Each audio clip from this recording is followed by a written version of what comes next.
Bienvenidos a Tite Reviews. Hoy vamos a sumergirnos en uno de los juegos un tanto viejitos, pero que dan mucha guerra. Oscuro y ambicioso de la saga Castlevania Lord of Shadow. Un título que dividió a los fans, pero que dejó una marca inolvidable. ¿Valió la pena el salto al mundo abierto? ¿Funcionó la evolución de Gabriel Belmont como Drácula? Vamos a descubrirlo. Para entender Lord of Shadow 2 hay que recordar dónde nos dejó Mercury Steam.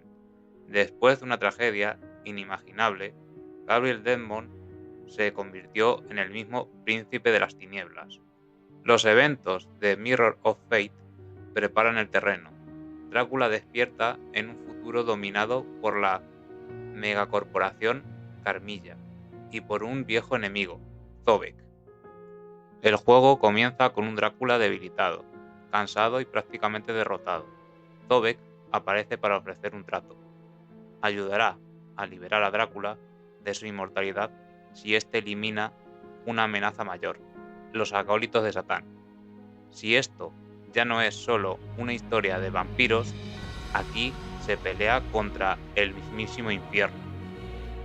La narrativa se mueve entre dos mundos: el castillo de Drácula, lleno de memorias y pesadillas y símbolos; la ciudad, un entorno moderno lleno de criaturas, conspiraciones y experimentos.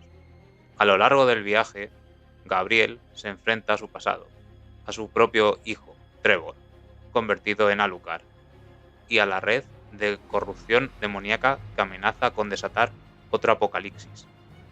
Lord of Shadow 2 mezcla acción hack and slash con exploración tipo Metroidvania, aunque no siempre de manera uniforme.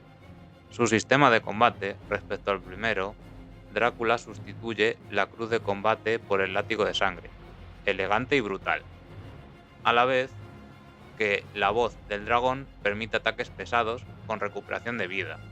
La espada del vacío añade versatilidad y control, y robo de vida. Drácula puede convertirse en niebla o bestia, abriendo rutas y puzzles. Hay un intento de mundo semiabierto que, aunque ambicioso, recibió críticas por secciones desconectadas o repetitivas. Uno de los puntos más polémicos, los segmentos de infiltración frente a enemigos invencibles. Para muchos, un freno brutal al ritmo del juego. Visualmente, el juego es espectacular. El castillo es una obra gótica viva, llena de detalles.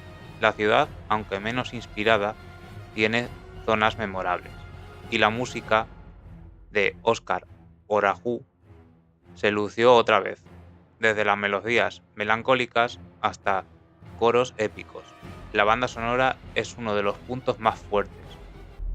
Puntos positivos de Lord of Shadow 2, su historia y la evolución de Drácula como protagonista, y cómo se enlaza todo con su familia y el deseo de recuperar esa felicidad que tanto quiere con su esposa y hijo. El sistema de combate hack and slash, que es un poco tosco, pero tampoco está molesto. Los jefes memorables y carismáticos con esencia y personalidad, con sus diferentes objetivos que cumplir y sus deseos y ambiciones. El castillo es muy bonito y grande por cada parte que tiene, y luego la música, como he dicho antes, es una maravilla.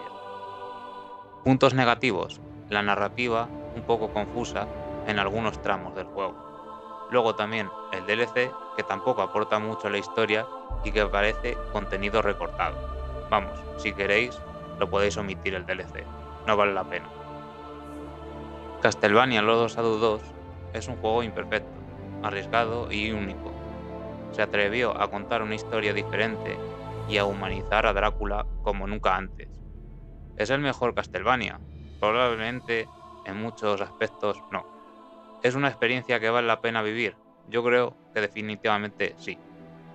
Si te gustó esta review, deja tu like, suscríbete y cuéntame en los comentarios qué opinas de Lord of Shadow 2.